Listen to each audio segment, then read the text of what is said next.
तीन वेगवेगळे व्हिडिओ पाहण्यापेक्षा आजची ही व्हिडिओ शेवटपर्यंत पहा। कांदा पिकाला तणनाशक फवारणी, कांदा पिकाला पहिले खत व्यवस्थापन, कांदा पिकाला पहिली महत्त्वाची फवारणी। जय शिवराय, नमस्कार शेतकरी मित्रांनो, मी मिलिंद भोर, कांदा लागवड उत्पादक शेतकरी, स्वागत करतो तुमचं मिलिंद भोर आपल्या परिवारामध्ये, शेतीविषयक YouTube चॅनलमध्ये। शेतकरी मित्रांनो, महाराष्ट्र राज्यातील भरपूर साऱ्या शेतकऱ्यांनी सध्याच्या टायमाला कांदा पिकाची लागवड केलेली आहे आणि या कांदा पिकाचं कमी खर्चात भरघोस उत्पादन कशा पद्धतीने काढता येईल, तर म्हणूनच मी तीन वेगवेगळे व्हिडिओ तुम्ही पाहण्यापेक्षा ही एकच व्हिडिओ पहा। का सांगतोय? कारण तण नियंत्रण, तणनाशक फवारणी करावी लागते, पहिले खत व्यवस्थापन करावं लागतं आणि पहिली फवारणी देखील करावी लागते। पण ह्या कालावधीमध्ये नेमकी कशा पद्धतीने नियोजन करावं आणि कांदा पिकाचं भरघोस उत्पादन कमी खर्चात कशा पद्धतीने काढावं, संपूर्ण माहिती सांगतोय। या माहितीसाठी जे कोणी शेतकरी बांधव सर्वप्रथम मिलिंद भोरे आपल्या शेतीविषयी YouTube चॅनलवर नवीन असतील, आजच ही व्हिडिओ पाहतात, नक्की सबस्क्राइब करायचे, समोरील घंटा ऑल ठेवण्याचा प्रयत्न करायचा। तुम्ही आपली व्हिडिओ कुठून, कोणत्या तालुक्यातून, जिल्ह्यातून, गावातून पाहतात, कमेंट नक्की करा। तर शेतकरी मित्रांनो, वेळ वाया न घालवता माहितीला सुरुवात करूया। कांदा पिकाला पहिला महत्त्वाचा टप्पा येतो, तर तो म्हणजे तण नियंत्रण, तणनाशक फवारणी। तर बरोबर कांदा पीक आपलं 15 ते 21 दिवसांच्या दरम्यान होईल। लक्षात घ्या, 15 ते 21 दिवसांच्या दरम्यान तण 2 ते 3 पानावर अगदी छोटंसं गवत असतं आणि ह्याच गवतांवर नियंत्रण मिळवायचं, कारण पुढे जाऊन गवत मोठारी झाली तर मरत नाही। उदाहरणार्थ काँग्रेस असेल, लोहळा असेल, इचका असेल, गोल पानाचं गवत, लांब पानाचं गवत। आता लोहळा यामध्ये जाणार नाही आणि काँग्रेस काहीशा प्रमाणात जाईल। मग नेमकी तणांवर बंदोबस्त कशा पद्धतीने मिळवायचा जेणेकरून काँग्रेस हा गवत आहे हे देखील मरेल? तर लक्षात घ्या, 15 ते 21 दिवसांच्या दरम्यान आपल्याला काय करायचं? अदामाचं डकेल प्रति पंपासाठी 40 मिली याप्रमाणे घ्यायचे, तर यामध्ये आपल्याला गोल प्रति पंपासाठी 10 मिली घ्यायचे। ही दोन तणनाशक एकत्र करून आपल्याला फवारणी करायची। पण फवारणी करतेवेळी रिझल्ट कसा घ्यायचा आहे? आधी फवारणी करा, 2 तासांनी पाणी भरा, किंवा पाणी भरा त्याच्यानंतर दुसऱ्या दिवशी ओल्या रानात फवारणी करा। आता तुम्हाला हे देखील तणनाशक उपलब्ध होत नसेल तर तुम्ही UPLचं आजा हे घेऊ शकता, प्रति पंपासाठी 40 मिली। मात्र हे आजा असं आहे, जर एखाद्या शेतकऱ्यांनी कांदा केलाय आणि व घरच्या पुरता लसूण देखील केला असेल ना, तर याच्या देखील उपयुक्त आहे, या देखील तणांवर बंदोबस्त मिळतं। मग तुम्ही आजा हे देखील तणनाशक UPLचं घेऊ शकता।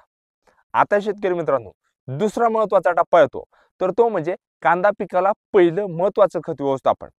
काय होतं की शेतकरी काय करतो, घाई गडबडीत रान तयार करतो, लगेच लागवड करून घेतो आणि पुढचं नियोजन आहे तर हे करत असतो। पण पहिलं खत व्यवस्थापन आहे, तर हे करतेवेळी कांदा पीक आपलं जे आंबवणीचं पाणी येतं, पहिलं पाणी म्हणजे 8 दिवसाच्या आत यामध्ये करावं लागतं, किंवा तुम्ही 30 ते 35 दिवसांच्या दरम्यान पहिलं खत व्यवस्थापन करू शकता। कारण थोडंसं लेट झालं तरी काय हरकत नाही, चुकून होतं, नाहीतर आपण आंबवणीच्या पाण्यामध्ये द्यायचे 10 दिवसाच्या आत, 8 दिवसाच्या आत।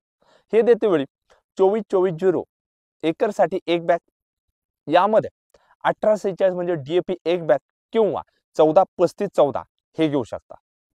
यामध्ये आपल्याला काय घ्यायचं की रासायनिक मध्ये चालणारं जैविक एखादं खत घ्यायचं, तर हे कोणतं घ्यायचं?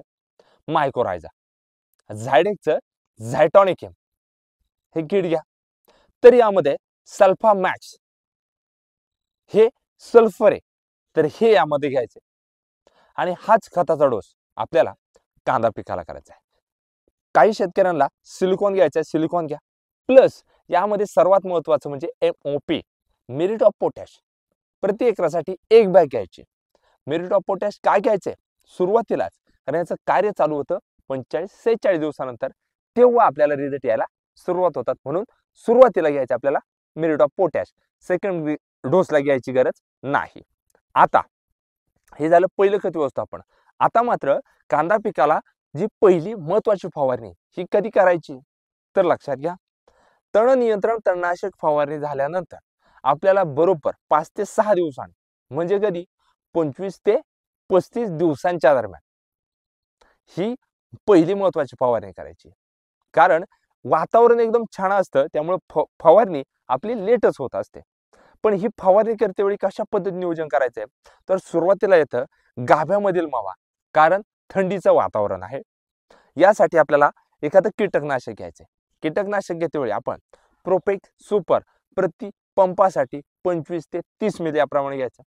यामध्ये एखादं बुरशीनाशक घ्यायचंय. बुरशीनाशक घेतेवेळी साध्यातलं साधं स्वस्तात मस्त. साप पावडर प्रति पंपासाठी 30 ते 40 ग्रॅम याप्रमाणे घ्यायचे. तर यामध्ये कांद्या पिकाच्या पातींचा फुटवा, कांद्याचा दांडमाड पोगर झाला पाहिजे आणि कांद्याची ग्रीनरी शायनिंग आली पाहिजे. यासाठी NPK खत आणि एक मायक्रोन्यूटन सीविड असणारं टॉनिक. NPK खत घेतेवेळी 11-36-24 आयसेलची ग्रेड घ्यायची. प्रति पंपासाठी 100 ग्रॅम याप्रमाणे. तर यामध्ये बायोटा एक्स हे टॉनिक घ्यायचे, जेणेकरून यामध्ये काय तर मायक्रोन्यूटन प्लस सीविड हे आहे. प्रति पंपासाठी 30 मिली याप्रमाणे घ्यायचे. अशा पद्धतीचा हा पहिला महत्वाचा फवारा, पहिली महत्वाची कांद्याला फवारणी 30 ते 35 दिवसांच्या दरम्यान करायची आणि योग्य पद्धतीने तुमचा कांदा पीक डेव्हलप झाल्याशिवाय राहणार नाही. त्यामुळे शेतकरी मित्रांनो लक्षात घ्या, सुरुवातीलाच मी म्हटलं एकाच व्हिडिओमध्ये 3 महत्वाची कामं, 3 महत्वाच्या व्हिडिओ एकाच व्हिडिओमध्ये ऍड केलेले आहेत. कांदा तणनाशक, तण नियंत्रण, कांदा पहिली फवारणी आणि कांदा पिकाला पहिले महत्वाचे खत व्यवस्थापन. ही अतिशय जबरदस्त आणि फार उपयुक्त अशी माहिती कांदा लागवड उत्पादक शेतकऱ्यांसाठी मी घेऊन आलेलो आहे. माझ्याकडे देखील कांदा आहे, तुमच्याकडे देखील कांदा आहे. ही जर आपली माहिती तुम्हाला आवडली असेल, अजून देखील मिलिंद भोरी आपल्या शेतीविषयक YouTube चॅनलला सबस्क्राईब केलं नसेल ना, नक्की सबस्क्राईब करायचे. समोरील घंटा ऑल ठेवण्याचा प्रयत्न करायचा आहे. तुम्ही आपले व्हिडिओ कुठून, कोणत्या तालुक्यातून, जिल्ह्यातून, गावातून पाहतात, कमेंट्स करायला मला अजिबात विसरायचं नाही. तुम्ही देखील कांदा पिकाची लागवड केली, तुमचा कांदा किती स्टेजला झालेला आहे, कितव्या दिवशी झालेला आहे आणि कशा पद्धतीने नियोजन केलंय, कोणतं खत व्यवस्थापन केलंय, कोणतं तणनाशक फवारणी केलेली आहे, त्याचबरोबर तुम्ही कशा पद्धतीने नियोजन करत असाल, पाट पाण्यावर पीक आहे का तुमचं, त्याचबरोबर तुमचं कांदा पीक ड्रिपवर आहे, मल्चिंगवर आहे, कशावर आहे, ही देखील कमेंट्स करा. आणि येणाऱ्या 2 ते 3 दिवसामध्ये कांदा पिकाला दुसरी व्हिडिओ घेऊन येतोय, तर ती म्हणजे कांदा पिकाच्या जोरदार जबरदस्त वाढीसाठी, दांडमाड पोगर जाड होण्यासाठी आणि कांदा पिकाला दुसरं महत्वाचं खत व्यवस्थापन कधी करावं, कोणतं करावं, ही संपूर्ण माहिती तुमच्या समोर मी घेऊन येण्याचा प्रयत्न करतोय. त्यामुळं ही व्हिडिओ पाहत असाल, सबस्क्राईब केलं नसेल सबस्क्राईब करायचे, समोरील घंटा ऑल ठेवण्याचा प्रयत्न करायचा आहे. आणि विशेष म्हणजे ही माहिती जास्तीत जास्त शेतकऱ्यांपर्यंत पोहोचवायची. कशी पोहोचवणार? तुमचे मित्र, नातेवाईक मंडळी, शेतीविषयक ग्रुप, व्हॉट्सअप ग्रुप असतील, खाली जे शेअरचं बटन दिसतं त्यावर क्लिक करा आणि त्यांच्यापर्यंत व्हिडिओ पोहोचवा. त्यांचाही फायदा होऊ द्या आणि तुमचाही फायदा होऊ द्या. येणाऱ्या 2 दिवसात दुसरी व्हिडिओ पाहायला अजिबात विसरू नका, ती देखील कमी खर्चातली. धन्यवाद. जय जवान, जय किसान.